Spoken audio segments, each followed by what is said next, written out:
All right, it's 9 o'clock. So I think I can go ahead and start. This is just a show. And I don't know if I'm supposed to, I'm not supposed to do anything. I think we've already established that. But as far as intro goes, I'm Andre Davis, or I'm Andre. Sometimes Pat will be here. Usually Pat will be here. Tonight he couldn't be here. He's doing more important things like finishing school. Which is great. Good for him. This is just finishing out a paper or some work. So it's just me as the host, but we're having a couple people on. Got a old friend from work at a different place. Jordan Bean will be on here. And I've been following him on LinkedIn for a while. And he's a big data guy. Like that's what he does. He'll talk more about it better than I can as to what specifically he does, because I've just asked him a few questions and in quick passing conversations on LinkedIn. But he knows his stuff. I really like what he has to offer for insight onto data. I think he offers a lot more to the LinkedIn world than a lot of people do. I don't know what my count is specifically, but I follow a good amount of people on there who sometimes put out interesting stuff, but a lot of times repost image clippings and of quotes, motivational quotes, or a lot of job networking, which I guess LinkedIn is all about networking.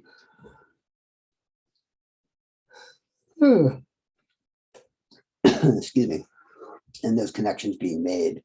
But I feel like a lot of the posts that I see from the people that I follow are, I don't know, like recruiters and in networking in that sense. It's a strange landscape to me. I don't understand it yet. I'm going to try at some point, and maybe Jordan will have some insight because, like I said, he posts good stuff on there. So I'm excited. Hopefully he'll be able to make it on. And then I invited a couple other people too. One of them, one who I work with currently, and one who I used to work with, but he retired, so I don't work with him anymore. But at the same position as the other person who I work with currently. So the one I work with currently, his name is Andy Smith. Andrew Smith, if you look at my phone, and it messes me up every time. So when I go to text him or pull him up in my contacts, I immediately put in Andy, ANDY, instead of ANDR, which would bring me to Andrew, which is what his name is in my phone. So, and Jordan Bean has entered the waiting room. I will admit, it's a very subtle announcement. I should change that. Hello, Jordan. Hey, how's it going? Good. How you doing? Good. I was just on here giving high praise to you. It's just me and you right now. So I was giving high praise to the audience that I expect is there in throngs. I'm having a little bit of trouble with my camera right now, so give me just a sec to see if I can figure this out. That's no problem. And if you can't figure it out, if you don't want to put it on, that's fine too. All right. It has been the last couple times, right as I go to use it, that's right when it doesn't work. Yeah. So I recorded earlier with somebody else, my friend Molly, who was teaching me how to edit stuff in the recording software in FL Studio. And I had it all set up in the garage where I usually would record if it's just me and Pat, and I don't have to connect on Zoom where there's a need for a Wi-Fi connection. So I had to make a last minute move inside because the garage was not providing what I needed. I get it. I'm gonna try to jump out and back in if that's okay, and see if that changes anything with the camera. That's fine. All right, be right back. And see, I just learned how to edit and stuff some more today. So this is going to be too easy. I can handle this. I'm a big person. I almost said big boy, but I'm mindful of pronouns. Well, I guess my own pronouns, that would be fine. I don't know what I'm saying. Ooh.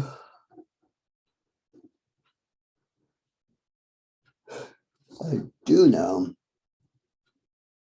that I didn't end up taking that power nap that I said I should have taken. But I did play some guitar, so that sparked some creative juices. Woke me up a little bit, so that's fine. And really, we don't have to go super long. Go as long as the conversation needs to go. Doesn't have to be 4 hours.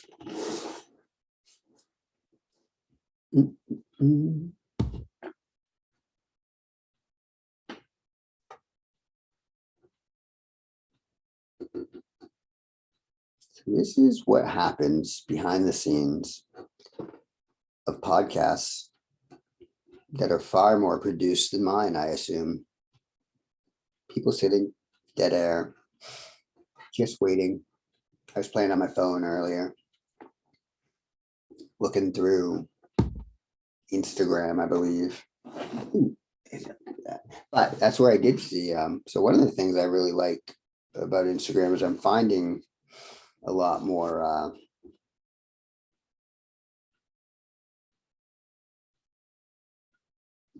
interesting feeds to follow. It's being blurred out there.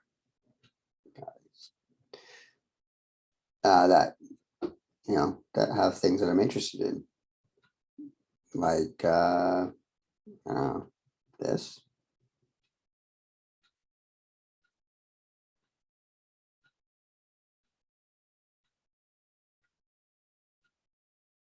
Popping and locking.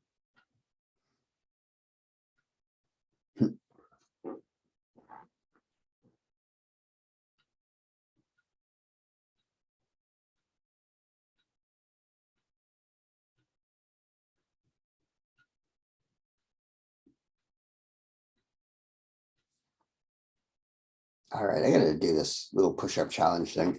So there's Jordan. She would ding. That's what it needs. Hey, All right, there we go. there we go. A computer reset just fixes everything, right? Always. Cool. It's great to see you. Yeah, Sorry about that. Yeah, it's Oh. been many, many years. I know, right? When were you over at Bottom Line? So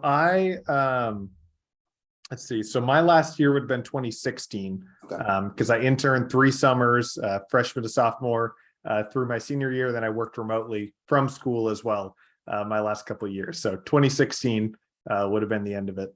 Nice. And when did I work with you? Was that in your end years? I thought it was in the early ones. I thought when I first, Yeah, like when I was first there, it we was. overlapped. Actually, it would have had to been because I think I left in 2015. Yeah.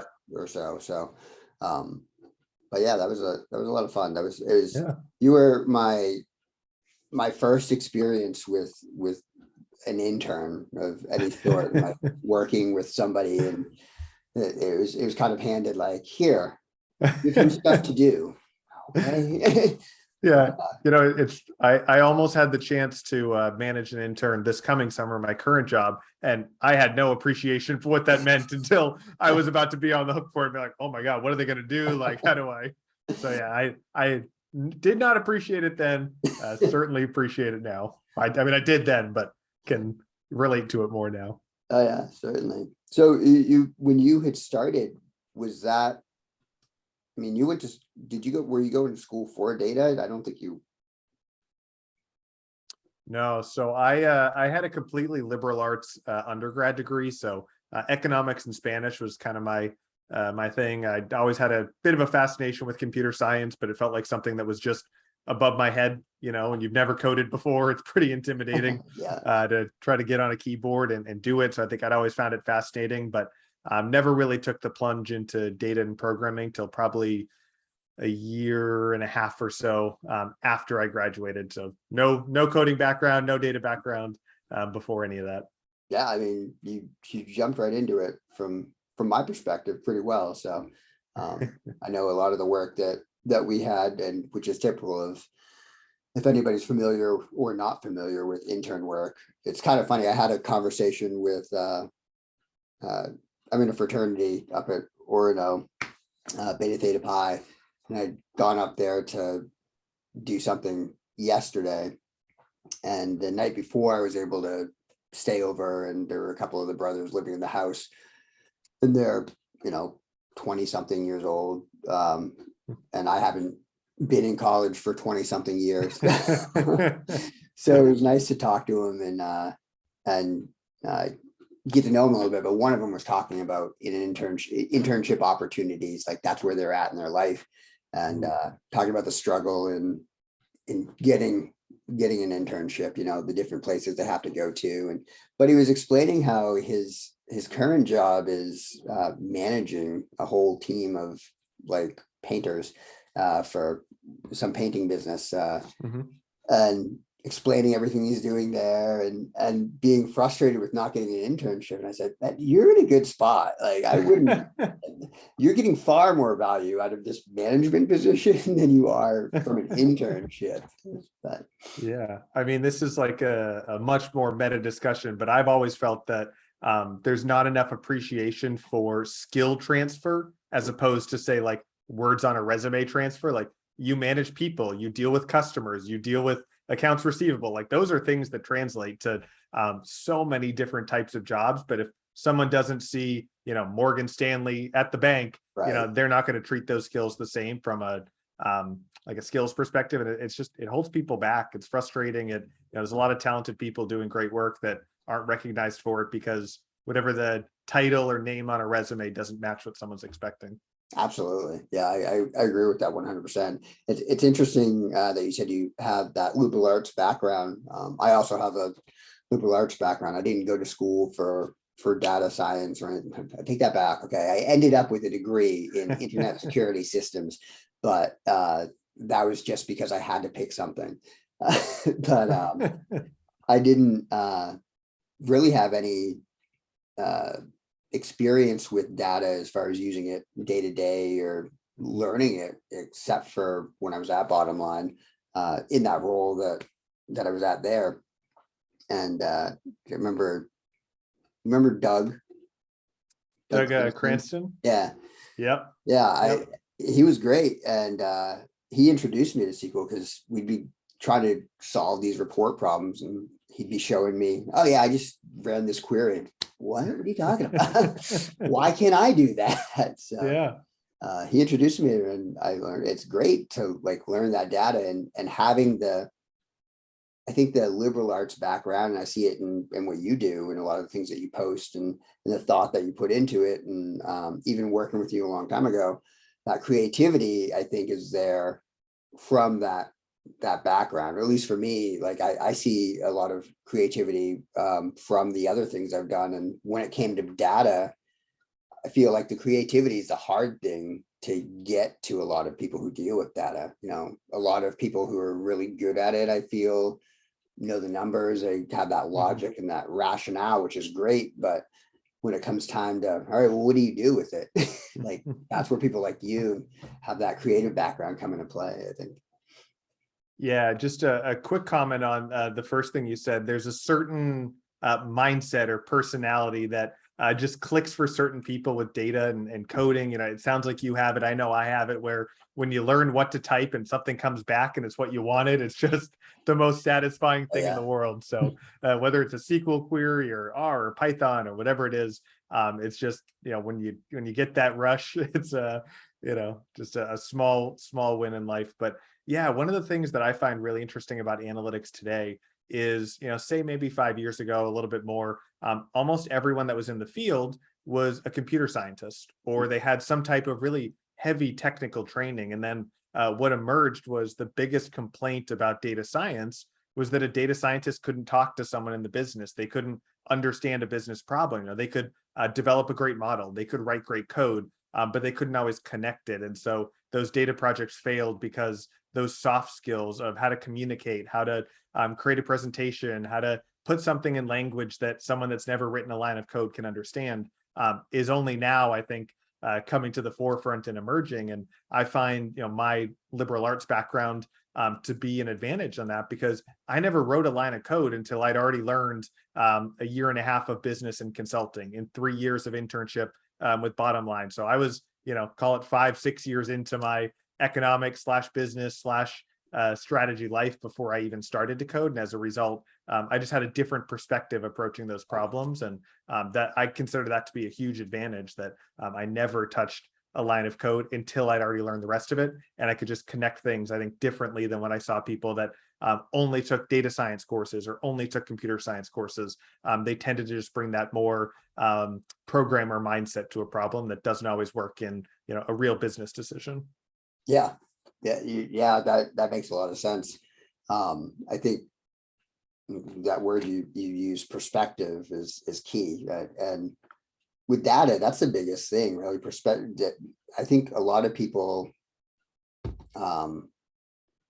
who don't work with data day to day, who don't see how many different ways data can be manipulated to give any answer you want to give, really. And it really depends on that perspective. Like, what are you trying to see? Like, if somebody came to me and said, all right, here are all the sales numbers, let's figure out, I think that they're bad. I can certainly take those numbers, look at them, and sure, we'll make it this way, and yeah, they're bad. But if somebody else came to me and said, let's make them look good, sure, we can do that too. And people don't realize that a lot of times. People assume that data is data. And I don't know, correct me if I'm wrong, or tell me if you agree with this. Like, I've learned that difference between data and information. Like, data is the building blocks, and information is what those building blocks put together. Does that make sense? Yeah, it's well said. And it's something that I've had in my mind for a little while, is just all you have to do is give context to data. Like, if I'm driving and I tell you I'm going 40 miles an hour, what are you going to do with that information? If I'm in a school zone that's really fast, if I'm on a highway that's really slow, if I'm on a city road that's just right, and so people think that the numbers speak for themselves, but they don't. All you got to do is provide the context. I say I'm going 40 miles an hour on the highway, and your brain automatically comes to that conclusion because I've given it the right context for you to interpret that information. And so data on its own, data without the last 3 years, without a benchmark, without a hypothesis, it doesn't lead to action. Even though someone, like, say that I've been analyzing that data set for a month, I'm going to know it really well, but I might forget that the person I'm presenting to has never seen this information. So just that one additional step of, what did you expect? What should you expect? And how does this data point compare, is that simple translation from, the data to information that you were talking about, at least in my head. Yeah, certainly. Yeah, that pathway through. So it's funny, as we were talking, I have a book right here. Have you ever heard of, do you like visual data? Like, I love visual data. Stuff. Have you ever seen this book? It's, I don't know where my camera is. There's my camera. The Visual Miscellaneum. No, never. David What is it? McCandless. It's awesome. That's what it is. So it's basically, I'll open up a couple of pages just so you can see. It's basically just different graphs and stuff, just data presented in different ways.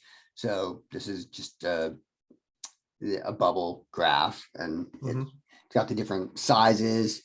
This is another random graph. I couldn't tell you what it is right away. It's colorful. Yeah, actually, you know what? It looks like I have bookmarks. So there's some that I like more than others. Apparently. Yeah, it's just like a stock one. Yeah. But there's one in here that's that I remember all the time, which I just think it's great how it's done. It has to do with like military spending. Mm, And if you think about it, like usually that conversation turns up like the US spends so much on the military and stuff, but the way they present it in this graph, like, yeah, that number works. And this goes along with the perspective thing. The way you kind of have to look at it in terms of GDP mhm. compared to military spending. You can't just, I mean, if you just look at it as that, then yeah. But if you look at like there's some small countries out there that have, compared to their GDP, it's ridiculous. You're like, whoa, what are they doing other than fighting wars or doing whatever?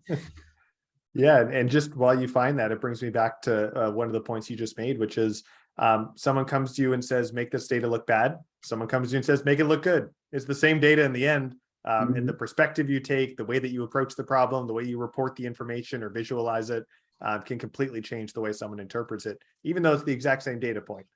So it's just, it's one of the things that we have to be careful of as data practitioners, either on purpose or unintentionally, is the information we're putting out representing a fair and accurate truth of the data. Yeah, you're absolutely right. I can't find it right now, but On the spot is tough. it is. Why did I bookmark that one? That's my favorite one. Yeah, that responsibility goes a long way. It's another one of those things that's overlooked.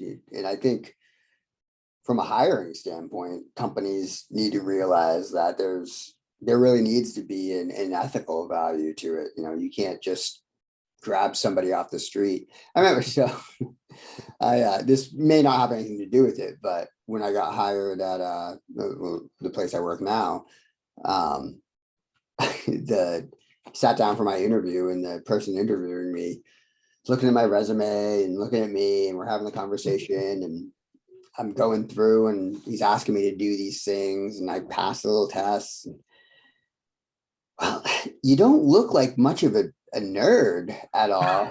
Like, sorry, I don't know what you want me to, I like Doctor Who. I like comic books. I don't know what you want me to do here, but Yeah. but I think that mentality of like like it has to be in that one narrow cylinder of a person. And potentially you miss out on the opportunity to look for those other factors that are important, like we're talking about, that ethics side, the people who are creative. And sure, if you've got just the mindset to just crunch numbers all day, great. But if you don't have a creative spark to you to make it worthwhile to somebody else to do, then it's kind of a waste of time.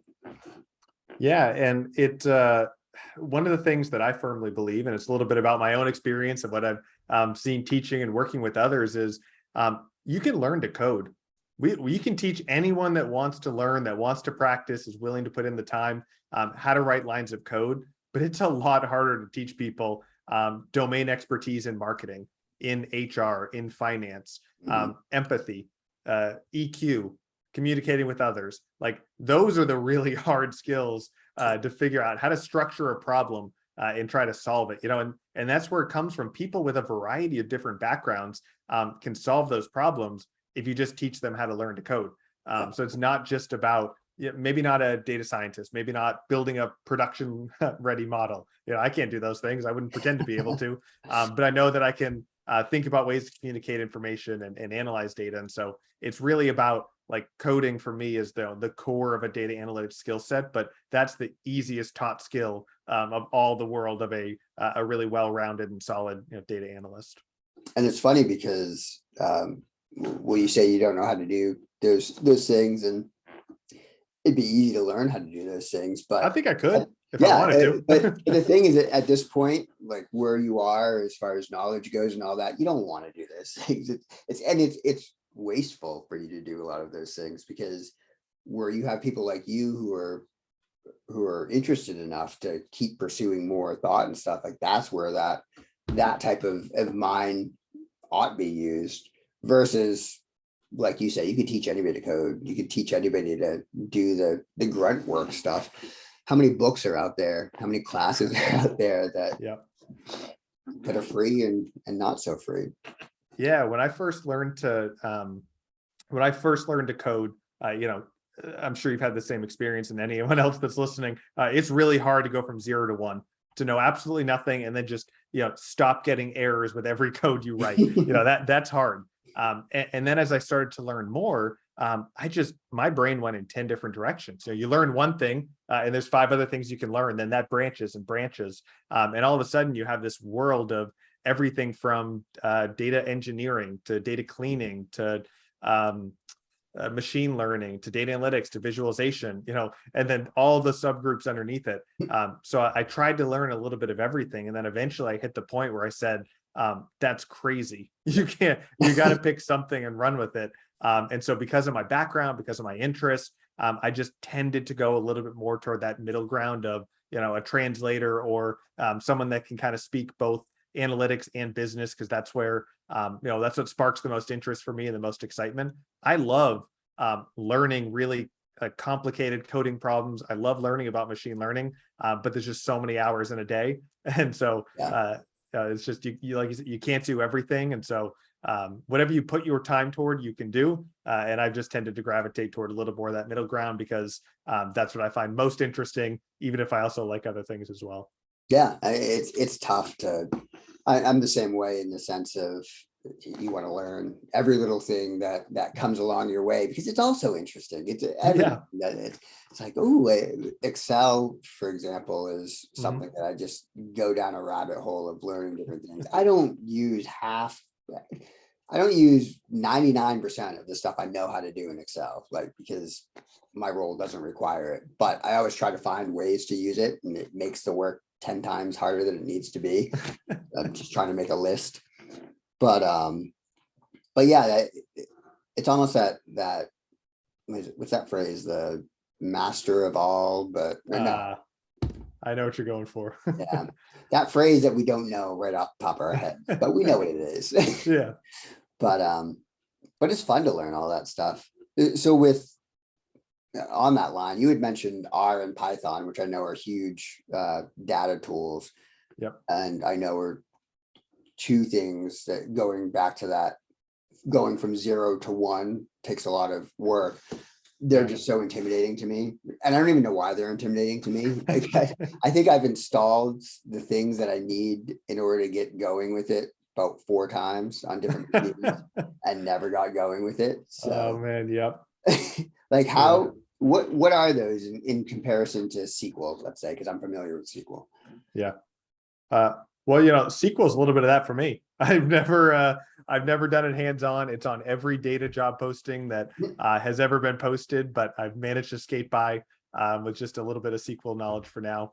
Well, then, Jordan, we're going to have an education exchange. You teach me R or Python, whatever you think is better, and I'll teach you SQL. Yeah, sounds like a deal. I know I could benefit from that. But yeah, I just think that in my experience, so for me, I started learning Python, and I did that for about a year. And then the master's program that I did R. So I've just kind of run with that sense, and I've stayed connected to Python a little bit. But again, finite resources, got to pick one. I tried to juggle both for a little bit, and I was like, just got to stick with one. So I've stuck with R. But once you learn one, you can learn others. And it's really just having the power of at least one programming language, and committing the skills and time to it that is going to be the only starting point that many people need. Yeah, it's great advice right there. Like, it's really just find something, stick with it, and really, there's, in my experience, there's so many opportunities to use one or the other. So unless you're using some really specific language that is tied to one system, and I've seen them, they're just crazy, but I think you're pretty fine, right? Yeah, and so the nice thing about SQL is that spans almost any company you're going to go to, almost any database you're going to work with. But then what happens is, in one job you're using R, another team at that company might use Python. or the next company you go to might use something. There's no standardization of an analysis language. And so I know, like in experience I've had working with other people and in my own time, a willingness to learn and a desire to problem solve and troubleshoot is going to get you so much further than, the hands-on knowledge you have. Now, if you're, say, an AI practitioner and you're highly, deeply technical, you're probably going to stick with one language. But if you're anywhere near the broader analytics realm, the ability to just be curious about learning something new, to have that desire to say, I don't know it today, but it sounds fun to try and learn it. It's just, again, you can't teach that as well as you can give someone a month to go learn Python on the job. And the right kind of person will take that as an opportunity to get excited and learn something new. Yeah, I mean, it sounds to me the way you describe it there is very much an art to it, in the sense of, data. There's an art to the data and working with it. And you've got your different brushes that you use, or maybe brushes is too narrow of a term, but your different mediums that you use. So R would be sculpting to express your idea versus Python being painting to express your idea. Yeah, it's an interesting analogy. So my experience is just with those two tools. It's only with the knowledge I have, but in my head, I always think about R as being a little bit more of a data analyst programming language, and Python being a little bit more of a data science programming language. Now, that's not to say that you can't do data science in R or data analysis in Python. You can do everything in both. Almost anything that can be done in one can also be done in the other. But having learned both of them myself, I found that Python was just, I felt like I was programming in Python, whereas in R, I feel like I'm using more common language to be able to write things. The way people have created the language is just much more friendly for plain English coding, as opposed to all of the sophistication of trying to learn and apply Python techniques. So yes, exactly. It's much less intuitive. I think that's the words I was going for, compared to the R programming language. So yeah, I mean, eventually, if you have that, it's building out your toolkit. What do you know how to do? What's the best tool for it? And over time, that's just something that will come with experience. Nice. That sounds good. So speaking of that creativity, like outside of data, who's Jordan Bean? What do you do? Are you a side blues singer? Like what's going on? I would love to say I've built up a fun talent like that, but just love the outdoors. So I've lived in New England for it would have been 27 years, and moved down to North Carolina about a year and a half ago. And part of that was just year round, you can be outside, hikes, kayaking, city walking, you name it, photography, love photography, drone photography. I've really been into over the past year. So pretty much anything that's outdoors, active, and, appreciating what's around me is going to get me going. That's awesome. I was just talking about drone photography in the car with my family the other day. We were going by someplace, and we were talking about a drone over water, and then my fear of losing the drone in the water, and trying to think of, well, how would you, like, do they make drones that are waterproof? And then we're like, well, how do they fish out the drone? And then I was saying maybe they put a beacon light on it, and so like it'll go down, like when, I don't know, like Navy stuff crashes and goes under the water, they have the beacon light and the buoy. Is that what happens? I am very thankful to report I've never lost my drone. There's been at least 3 or 4 times that I've come very, very close to a dead battery, not landed where I am. To the best that I know is that DJI, who I bought mine from, has some insurance plans you can buy in the event that your drone doesn't come back or it breaks. But I get nervous every time I send it up, because I'm like, I don't understand how this works. There's no way this can, go a mile away from me and come back. So I tend to fly it in a pretty narrow range around me, because I have not gotten comfortable yet with the idea of it heading out to the water and sinking. You must have had the same failed experiences with boomerangs as a child as me then. It's got to be something deep seated. I've thrown those things many times. They're supposed to come back. It doesn't happen. Yeah, I just hold my breath every time I send it up, and take a sigh of relief when it comes back down. Well, that's awesome that they have insurance plans. I didn't even think of that. That must be a huge relief, or makes it easier to go out with it. Yeah, I don't have it, so I'm living life on the Oh, edge. But yeah, I know it exists, but I have Jordan not Bean, gotten it American myself. Badass. I read the fine print for one of them. Yeah, I think they have a variety of different plans, and it said that you had to return the drone to them to like get the and I was like, well, if it drops in a forest or an ocean, I'm not digging it out. So it seemed like it might not be best for my my Yeah, uses, but I don't think yeah. it's gonna work. That's really cool. Like, Love the end result though. A very cool. We talk about perspectives. There's yeah, that just fascinates me to you send it up above the ocean and you watch the tides come in and out, and just it's a very unlike anything I've ever seen. Being able to send it up 300 feet in the air and see what that looks like. yeah, that's so cool. Like, yeah, that perspective to see it from an angle that you're not gonna see it from where you're at, obviously, because people don't work that way. But I was walking earlier today. Where I work, there's a nice Portland trails. The city of Portland maintains trails all through that area, and right down the street from where I work is a trail that goes out through the woods along the Presumpscot River, I believe it is. But I was filming today because I had an idea for something, and as I was filming it, I kind of had this thought as I was walking through. I was like, this is really cool, actually. Like, this video is like a unique video. Anybody who takes a video on there is making a once in a lifetime, like, this is the moment that you're walking through these woods right here. Like, that doesn't happen again. That experience never happens again. It's all recorded right there. And I don't know why I got so deep right there, but that's what I felt. Hey, we live in interesting times. All the things we can do and capture. But I think that with the drones, you can get an even more like you described flying over the ocean right there. Like, that's such a cool. Like, what's the coolest video that you've been able to catch so far? Yeah, I was trying to think about it as we started to talk. I would say so. We were out. My wife and I were out in Western North Carolina a couple months back. So the Blue Ridge Mountains, just some beautiful scenery out there. We stumbled across this lake, or I stumbled across it. She was at a conference. I just happened to be out there and enjoying the space. If you've ever seen the movie Dirty Dancing, it's where they did the filming for that.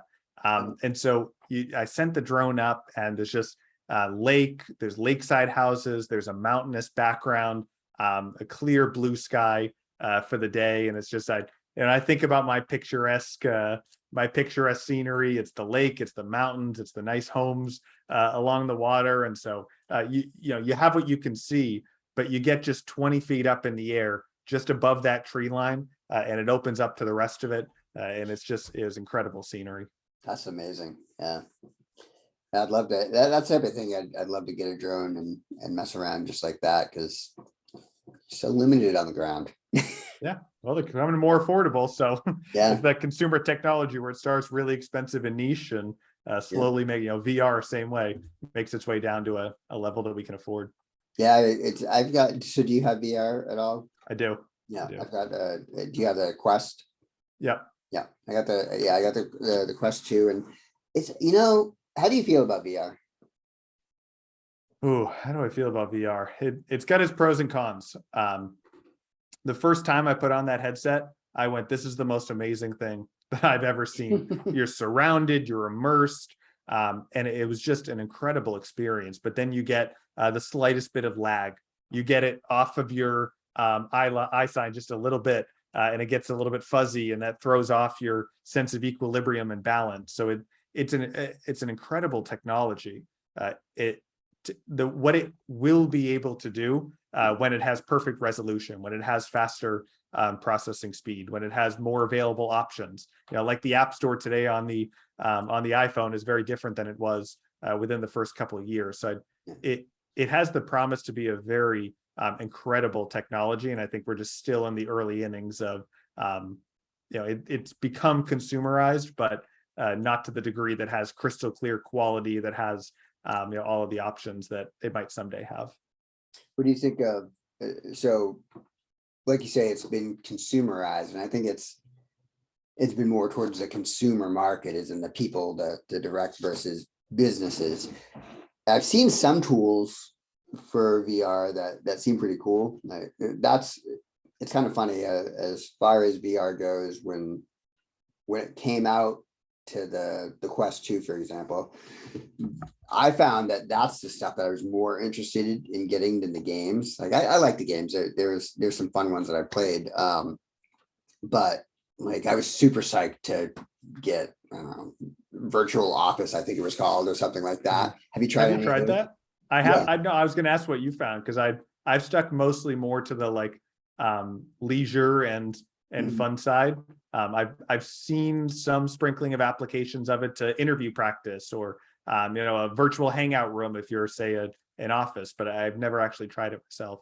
Yeah, it's so the Virtual Office, I think, is the name of the program that I was using, and I know they were in the process of doing a lot of updates and stuff for it, so I don't know where it's like now. I liked it, but it wasn't there yet. So like one of the cool features, they have a virtual keyboard, and the setup was too complicated for me. I'm sure it was very easy, but you had to have your keyboard, and then you look down at it, and then it kind of mapped out where it was on there. Wow. But I feel like it wasn't quite mapped out right. Like you had to have your head in the perfect spot for it to work. And without the sensory of the sensory on the fingertips, it was hard for me to type. And that wasn't even just there. That was kind of when you got it up and you're trying to type things on the screen with your fingers. I'm talking about the virtual keyboard. Yes. There. Yeah. Oh, actually, you know what? That Virtual Office, that keyboard layout, that was a thing that was confusing. So you have your physical keyboard there, and the virtual layout maps over that physical keyboard. But if you shift a little bit, that touching doesn't work anymore. So yeah, that was the issue with it. Plus, there's the other small things, like if I wear it for more than an hour, I've got the strap around my head. It like I can't get it to fit right. So there's all these small things, like very, in the grand scheme of things, not really like insurmountable problems. But the day that it becomes a pair of sunglasses that covers, your full eyes, and you can do that, that'll be the day that it makes it. But it's got to start somewhere. And I think that the idea of it, the promise of it, a lot of really exciting things that can come from it. And today, like you said, if you looked at the first cell phone, if you looked at the first computer, we're so far from there today that if it can continue to gain adoption, you could see those types of advances over time. I kind of want the first cell phones back, though. I miss my old brick Nokia. Speak for yourself. I want my iPhone. With the iPhones, I appreciate having that real computer in my pocket, but at the same time, I really just want to be able to call somebody and get a text and not deal with it. Something happened to my phone once. Many times things have happened to my phone, but this one time something happened to my phone and I had to replace it like real quick. So I went down to Walmart and found a literally $12 phone. It was just one of those pay-as-you-go type phones, but you could buy it and I could attach it to my plan. And all it had was a little flip phone, one of the shell top flip phones, and all I could do was text and call on it. And it was so awesome for those 2 weeks that I had that. It's like, this is great. I don't have to worry about anything else. I don't have to check my Facebook. I don't have to, because I can't. There's like, we're coming full circle. I've seen some companies that, have come out with dumb phones to counteract, people just like Yeah. yourself that say like, this is too much. I just want to be able to have the most simple call text features and not even be tempted by anything else. So we're coming all the way around. I have to find these dumb phones. Do you know any of those company names off the top of your head? I'm gonna have to send it to you after because it's blanking on it now, but I specifically, there was a company that was marketing itself as, the anti-iPhone essentially. Definitely. So do you work for Starbucks now or? Yeah. Okay. So this might offend you. I'm sorry. Did you ever hear of the dumb Starbucks? Was that the parody? Yeah. I think I did see that. Yeah. Nathan, I can't remember his last name, but he had a whole show. Nathan For You was the name of the show. And his whole thing was setting up, trying to raise up failing businesses with ridiculous ideas. And there was a coffee shop that was trying to get business, and they were talking about, well, the problem is all the marketing with Starbucks. And so they copied everything of Starbucks basically, and just called it dumb Starbucks. And it got news attention and all that stuff and was on the show. But I thought it was great. It was like to just simply change a name like that to get around the copyright thing and go through and whatever. I'm gonna let the lawyers figure that one out. Right, yeah. That's outside my area of expertise to know how that all comes together. I'm sure that was all settled years and years ago when it was out. So how is it working over there? There's a lot of data to work through, I would imagine. They're international, right? Yeah, no, they're everywhere. So it's obviously can't talk about it much, but Yeah, there's no, I mean, to think about everything that goes into a retail business, from all of the transactions to the loyalty to the stores, and there's just mountains and mountains of information coming in, and there's a lot of really smart people that are working on figuring out what those right questions are to ask and trying to get the data to do it. Sure. So when you look at so that load of data, not the specific data, but just the amount of data that's there versus a place that you've worked at before. Have you worked with data with any other places, like a smaller place, or is this the first?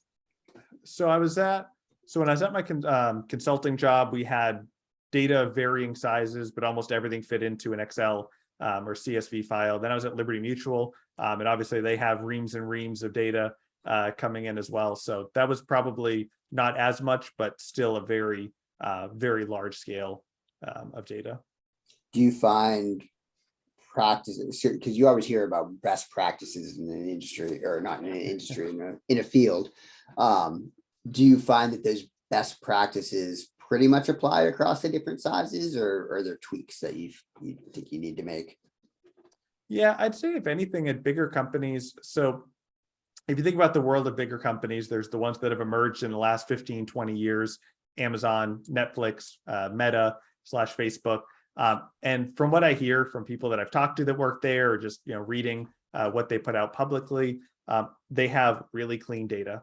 They set it up in a way that knows how to capture information, how to put it in data tables that people can use, and how to join them all together. And then when you think about companies that transitioned into the digital age, they had all of this infrastructure set up for something else. And then they're over time or still doing it, or did it within the past, say, 10 years, transitioning things over. And so when you think about what a best practice looks like for each of those distinct ones, the best practice for the first one is just go find the right data and run your analysis. For the companies that I've been at, it's really been a lot of time on how confident am I that the data I have is the right data, that it's not missing anything, that I know any caveats that need to be associated with it, and then that I'm running the right analysis. So that time and effort just to make sure that you're sourcing the right data from the right system, and that it has all the information, it's comprehensive. That was a lot of time at Liberty for me, was just trying to, why is the same data point calculated from two systems giving me two different answers? That tracking down what that looks like. So the documentation that you read, the confidence that you have pulling the data, it becomes just a lot of like institutional knowledge. Someone that's been in the role 3 years knows that you need to apply this filter or pull the data this certain way. And that just, it elongates the time to get to answers. I think too, when you, I mean, because that goes back to what we were talking about at the very beginning, that understanding what you're working with first before you even look at the data, the structure itself. So I think that that idea of understanding the data and being able to work with it there, and then that you said institutional knowledge. Do you find kind of instinctual knowledge that comes along with that too, like that expertise as you work with different types of data? There's obviously trends that come along, that you see something and you understand right away this isn't right, like, and you can get to that real quick. Do you find yourself in those situations? Yeah, frequently. And that is, I'm really glad you brought that up. It's such an important point, that you have to go in with an idea of what should be right. You might not know that it's going to be 10% or 12 or 14, but you should know it's going to be between 5 and 20. So often someone will just come in and put a data point on the table and say, here's what I found, here's the truth. And then someone says, I've been doing this 20 years. There's no chance in the world, that number is right. Go back to the drawing board. And you find that you missed something, or you incorrectly applied a filter, or whatever that is. So when I first went into Liberty Mutual and insurance, that was the hardest thing for me, is I'd get to an answer and I'd go, I think I did this right. But, I'd have to sanity check it or bring in someone else just to say, like, hey, about what would you expect this to be? So the domain knowledge, transferring it between insurance and retail or healthcare or whatever the field might be, the most important thing is just to say, develop that ground set of truths, have like a good just set of logic or intuition to say, like, based on what I know, does this number make sense? And if it doesn't, check it 3 times as hard before you put it in front of someone, because just it saves a lot of embarrassment and a lot of wrong answers to have that double check of just gut check, to make sure that it makes sense.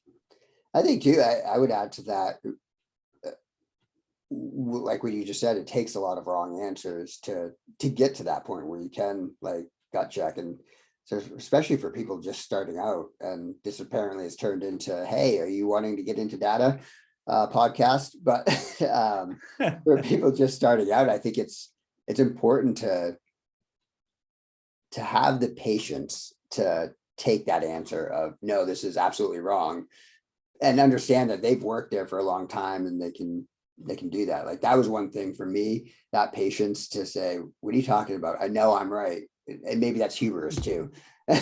So have patience and and don't be so arrogant with what you do, especially when you're just starting out.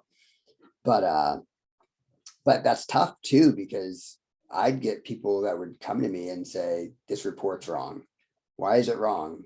It just is, and have nothing to work with.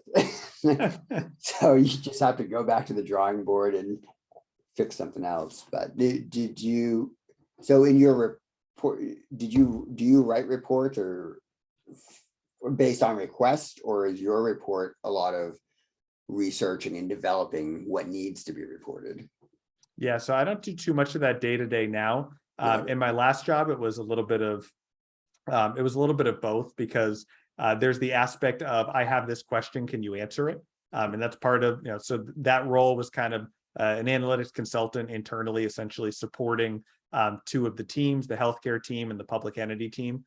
So you have that nature of, they have a question, you have to go find the answer. But then once you start to get your feet under you, once you understand the business a little bit better, it becomes, I found, when someone hasn't studied analytics or they're not really aware of it, they might not even know what question to ask.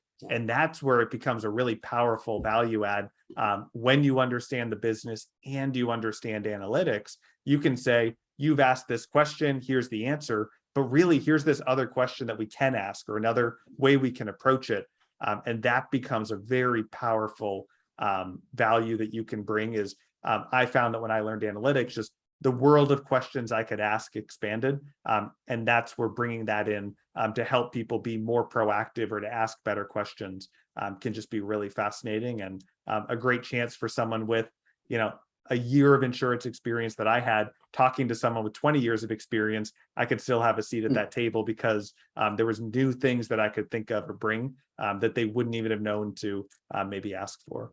Yeah, I've I coined a phrase, I think. I don't know if I did or not a while ago, but basically it was because in my role that I have now and I've had for a while in different places, it's a lot of coming up with answers for things. And I found that sometimes people don't know that they have a problem. Like it either, and if there is a problem and it's not fixed, I don't know if I'm working on the phrase, the wording here, but basically, if you've got a problem, you either, and it's not fixed, either you don't know how to fix it, or you don't care about it, or you don't want to fix it. One of those two things. So if you don't want to fix it, then that's easy. You can just walk away from it and not worry about it. But if it's still not fixed, then the problem is you don't know how to fix it. And we need to address that somehow. So I think that's what you were saying, like figuring out that how to fix the problem, or how to approach a situation, not necessarily fix a problem, but versus the just doing it. Yeah, I mean, if you've been doing something the same way for 10 years, why not just keep doing that way in the absence of any force that asks you to change? But one of the things that I find, again, really exciting about the analytics field generally is that it's just brought a new approach. It brings new questions. You can look at something deeper beyond, the surface level that maybe it did historically. And when you don't even know that someone can do that, you're not going to ask for it. But when you know that you can do it and it's valuable, you can bring that to the table along with what someone might have already asked you. I thought, it's kind of, so the skill that you have, and I think a lot of data people have, that's a thing now, we're data people. I think people that work with data have is being able to make connections, like to see that this is related to this, and that's related to that, and as a result you get this. And recently, and I'm sure they've said it a lot of times, but maybe just what I've been listening to, I hear about crazy people and how one of their signs is like they make connections that don't exist, and that like they have a different reality because they make connections that don't exist. But I was thinking about it, I was like, well, some people make connections that you don't see, like that there are connections that exist that you just don't see along the way, and that happens in data all the time. So I wonder if in your personal world, like how those connections play out, like do you find yourself in situations where, and maybe that goes back to the perspective conversation, where you're seeing things and you're making these connections and nobody else is making those connections, you're just like, am I crazy?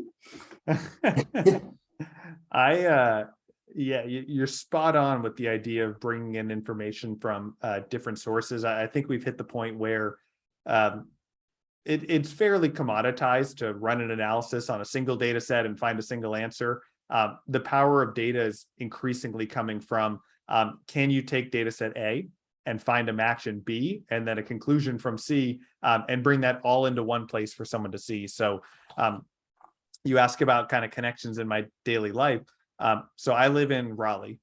Raleigh is a booming town. We have skyscrapers going up, land sales. I've never lived somewhere growing so fast. And it's really exciting to walk around and see the city just being transformed around you. And I've just gotten fascinated with kind of getting into the data here locally within my community, because I've never lived somewhere like this. When I was in Boston, everything's built and everything's really expensive. In New Hampshire and southern Maine, it's just a little bit more of a suburban lifestyle. You're never going to see that rush. And so the connections that I find myself making are, wow, look at all these developments going up. Where have these been happening?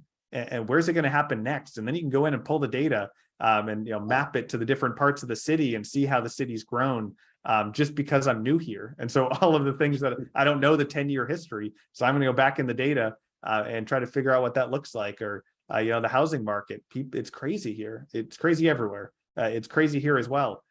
So being able to just jump in the data and go, I know that I've heard about investor purchases, of homes. What does that look like here? When I walk down the street and I see a home sell in 2 days, let me pull the data and figure out who's making these purchases. Yeah. So it's just when I live in a place now that is fast growing, it has accessible data, and that's my area of interest. I try to draw on those connections all the time to just walk down the street and then see what I can find to bring that back to life. That's really cool. Yeah. I've been trying to do that community thing. I saw your post on LinkedIn about just what you talked about. Yeah. And it was interesting to see that community day is something that I've been looking for. I've got a project that I'm working on, $1 Million Fist, and it's basically a whole community orientated thing. $1millionfist.com, throwing out that plug now. And but basically in order for something like that, and what it is a community effort to kind of self-sustain a community. In order to do that and reach out to the right people to be able to help in the right areas, you need community data to be able to find that. So I was doing my own kind of digging and started off with the mindset of like, all right, first I need to know like the landscape. So I look up a map of Westbrook, Maine, and I found a map someplace and it had all gridded out. And then in my data mind, I immediately jumped to, all right, so every place has a grid. So every grid on here is going to be a data point, basically, to say everything within this block, because that's how you would go ahead and break it out going on to say, I need to target this area versus this area versus this area. And for the people that can just hear what I'm saying, I move my hand at different spaces in the air. But then, so there's that location data. And then from there, that broad area. And then I went down to, all right, well, how do I identify all the streets that are in each block or whatever? And doing some internet research or whatever, I was able to find a better map that, had every street listed out and I could see in that block. So then I could just make a quick table to say, all right, G4 has streets, blah, blah, blah. So then it turned into, well, now I need to know every address that's on that street. And so it's just more digging and trying to find the right resources, but it's tough. Like I would think, I don't expect it actually. I have low expectations for people, but it would be great if municipalities could have that kind of data source just in one spot. Like, so people, not even for people like you and I who are just interested in that stuff, but you think about the pandemic or something like that. That kind of stuff is great information to have right on hand. Like, and maybe they have that tucked away someplace, but if somebody like you or I who is interested in it and can provide an app or something that quickly, because that data is right there, like that would be great to have. What kind of, in the researches that you had, I know that you had mentioned that you just kind of Googled it. Did you see much consolidation, and is Raleigh the only place that you kind of look? Did you compare to any other places? I love the hunt for a good data set. I know you talked about going here, going, my mind's just lighting up going, oh man, I love when I know data's out there and it's got to be somewhere, and I run every variant of a Google search to try to find it. But one of the problems is that everyone approaches data differently. So so where I live, I'm in Wake County. That's the name of our county, Wake County. They have an open data portal. So you can go on to that and they have every piece of data that they have. They have it tagged, they have it searchable, different departments. Same thing with Raleigh.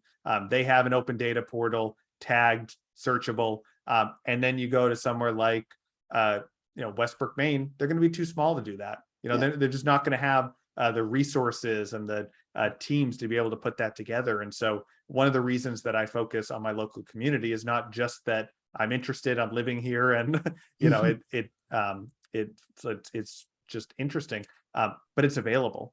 It's all out there. I can pull the data, I can source it, I can find it, and it's all in one place to do that. So it's just a lot of companies are trying hard to consolidate data into one place to give it a friendly user interface. And oftentimes it can be free data from the government, from cities, from counties. But if you just figure out how to bring it all together and put it in a format that someone can quickly use, there's value in that, because it is very hard today to just cross over from one county to the next, from one state to the next. It's going to be different format if it exists at all. And that's a big challenge of trying to work with data today. All right, Jordan, I see some bucket caps with MTD at the top. I see some t-shirts with the MTD logo. And the MTD stands for My Town Data. So me and you, we get together, we work on this website called My Town Data, and just aggregates all the municipal data. You type in your zip code, goes into that bucket. We're making millions, billions, billions overnight. Exactly. Did you ever watch South Park? Not very much, no. There's for anybody who does, did you ever hear of the underpants gnome? It was pretty famous. There's I don't think I know that one. The gnomes that would steal the underpants from the dryer, and they had it was all part of their business plan. Step 1, steal underpants. Step 2, step 3, profit. So so we're gonna follow that kind of business model. Yeah, pretty much. This has been good. I think, we've been talking for a good hour or so. So I don't know what your night's like. We can keep going. I got 1 or 2 more questions in me if you got them. Yeah. Topics, sure. Questions, anything. Let's what else are you into? Like you said, you're big in the outdoors. We talked data, obviously. I mean, are you into music at all, or not? Like, just most people like music, but like, do you play anything? No, I played the piano growing up. I always thought the guitar might be interesting to learn. I bought a keyboard like 3 or 4 years ago that I probably only used 3 or 4 times and finally got rid of. So I have a very deep appreciation for music and the people that play it, but I've never been able to learn the skill myself. So did you say you got rid of the keyboard already? Like a week ago. It was in the back of a closet, and I said I haven't used it since we moved. I used it once in our last apartment, so it's just that's a sign that it's not happening. Well, it sounds like you're a pretty technical person in general anyway. I recommend one of the things so I love music, and I like playing it, but I'm not necessarily great at any particular. It goes back to like the coding stuff, learning different languages. I pick up different instrument. This is fun, and then look at that one. But there's a program called FL Studio, and it's what I actually use to edit this stuff. But it's a music production program, basically. It's really easy to use, like the layout and all that stuff. They get a free trial version. Highly recommend check it out and just play with it, because just playing with it alone, you can do some pretty simple stuff and feel like a musician. Like yeah, I'm accomplished. I made some music right now. But it's a good stepping stone, like to get in there. And then the reason I asked about the keyboard is because you can hook up other instruments and stuff. I've got a little MIDI keyboard, or just a little keyboard that I got off Amazon a while ago, and was able to hook that in, and so now I can make little beats and play notes with it. I'm a happy camper. I love anything innovative in music. There's this woman that I've seen a couple times around me. She plays the electric cello. I don't know if you've ever heard an electric cello. She just does the most amazing music that I've ever. I saw her last week. She's fresh on the mind. So yeah, violin, cello, any of that. Just love the string instruments. I'm a huge string instrument fan. I love violin. Have you heard Lindsey Sterling? Yes, I saw her live in concert last year. I'd never heard her name before. I saw that she was coming. I thought, oh, this looks pretty cool. And then I went to the concert and I was like, this is amazing. Yeah, I'd love to see her live. She's come up in this area a few times, and she's one of those whoever time I see, I'm like, yeah, I want to go. And then I never buy the tickets. I kick myself. I think, who was it? The Pixies came up a couple years ago, and they're one of my bands that I want to see live. And yeah, I want to go. No, couldn't buy tickets. Concert tickets are getting too expensive. Do you even have a halfway decent seat? It's gotta pick and choose these days. I went to Boston Calling a couple weeks ago, Oh, and nice. the music festival. Are you familiar with that at all? Yeah. And so it's it's funny about that. Bottom Line was the first place I'd ever heard of it. There was somebody that worked there that was going, and it's like, I've never heard of this before. It's been going on for years, blah blah blah. And so I'd wanted to go since then. 5 years later, or 7 years later. Better late than never. Yeah, it was fun though. It was my first music festival experience. So. Oh, and thumbs up. You going back next year, or one and done? I think one and done for me. It was fun. It was a good time. It was a great time, but I don't think I need to do it again. At 42, I think I've check that box and move on to the next one. yeah. I did get like they have like the tiered tickets, and I spoiled myself and got the platinum, so I was able to Ooh. like they had the food set up, and it was free water, and so it was really for the free water that I done that because I was like, I don't want to pay $8 for water every time I'm thirsty. Only in a city like Boston could they get away with free water as a perk to a to an event. Yeah. Super thanks. Yeah. I loved living there, but man, the cost of living is something else. How long did you live there for? Probably about 4.5 years. Yeah. Yep. So right when I graduated, so I went to Tufts in Somerville, graduated, took a job that was right in the heart of Boston. So I was there a little over 3 years, then with Liberty for like 9 or 10 months, and then moved to New Hampshire for a bit, and then North Carolina. Nice. How long have you been married? A little over 2 years, 2 years and a couple months. So did you guys move down to Raleigh together, or? So we met in Boston, then moved to New Hampshire, like I said, just more space, better cost, able to do it at the time, and then came down here. So we've been three different places now already. Wow, that's a lot for a new marriage. Good for you. We got locked down like 3 months after moving in together, and figured, hey, if we could do that, then anything's possible, right? Well, that's awesome. Congratulations on that. Then COVID wasn't so bad after all. Silver linings to everything, and it's turned out well so far. How did you do with the whole COVID thing? I mean, as well as anyone could hope. We my wife and I were both able to shift to a remote job, that we were already in.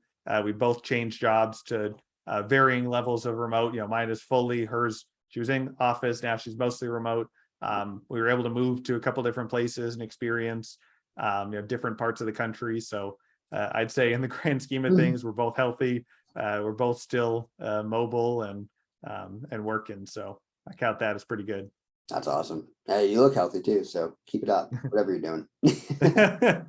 Yeah, I finally learned how to exercise regularly and eat a little better. So goes so long. Does wonders. Doesn't even have to be hard. It's amazing. I was just thinking about that today. I was doing a workout, and it's only like 15 minutes, but it's like, you put in that 15 minutes every couple hours or so, it's not a problem.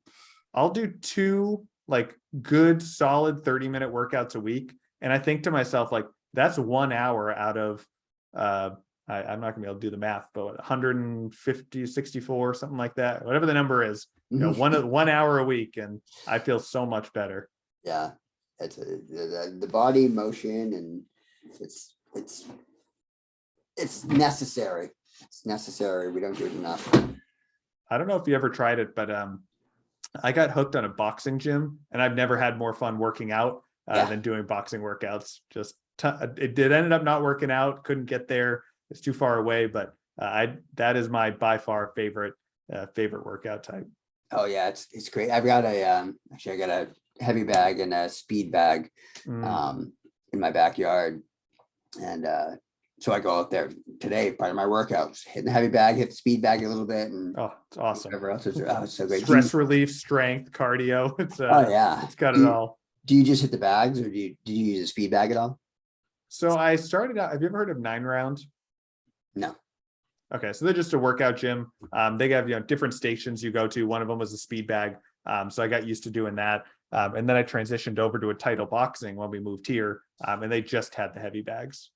So they have like a whole, like that's an industry down in your area, like spit Yeah. boxing gyms.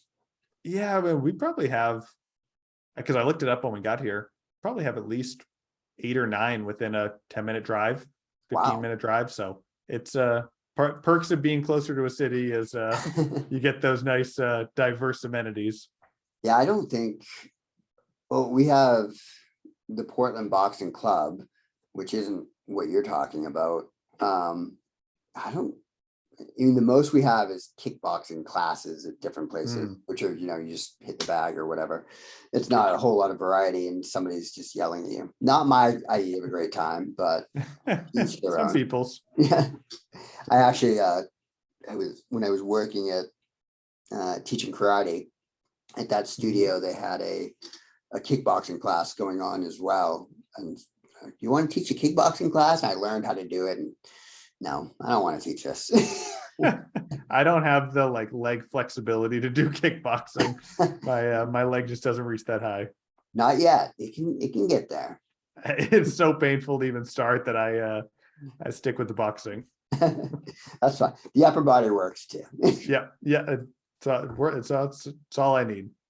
Well, it's been great. We definitely, you should come on anytime. I sent you a link. Thursday nights at 9 o'clock. It's when we record, so feel free to jump on if you're bored and want to just talk to whoever's on here. I had one of my other friends I sent him the link, and he was potentially going to come, but it was kind of interesting because his girlfriend used to work at Bottom Line. So she may have worked there while you worked there too, but it was just funny. It's like, oh, that's a weird connection. That'd be cool if both of you were on there, but you ruined it. Well, just one-on-one with us tonight, I guess. Hey, I preferred it. Hope he doesn't listen. I hope he does. I'll see him tomorrow. But no, it was great. Definitely come on back on. Is there anything that you want to mention? No, nothing here. Just appreciate you inviting me, and great to catch up. Yeah, great. We will definitely keep in touch for sure. And I'll just mention milliondollarfist.com because that's what I do. So I will talk to you later. All right, catch you later. Bye. Bye.